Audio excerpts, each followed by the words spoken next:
আমাদের বাচ্চারা আজকে এই ভাইরাস আক্রান্ত হচ্ছে। সরকার দ্রুততার সাথে সারা বাংলাদেশের 30টি উপজেলা করেছে। সেখানে বরিশাল বিভাগের মাত্র 2টি উপজেলা আছে।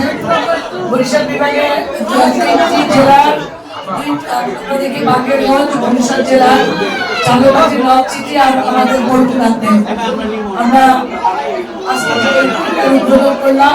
এটা চলমান থাকবে।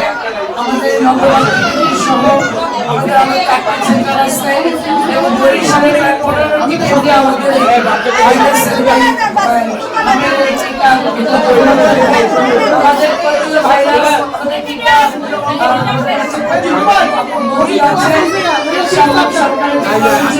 তারিখের ভিতরে এটা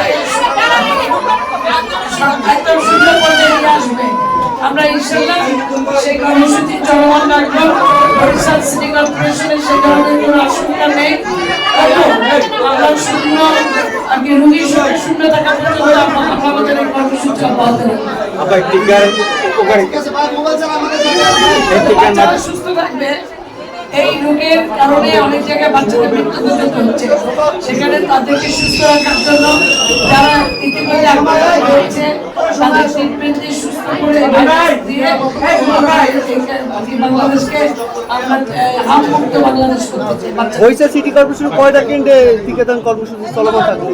বরিশাল সিটিতে আমাদের 4টি কেন্দ্র আছে, কিন্তু 15টি সেন্টার আমরা পরিচালিত করছি আমাদের সিটির মাধ্যমে। কতজন স্বাস্থ্যকর্মী? কতজন স্বাস্থ্যকর্মী? ডাক্তার সাহেব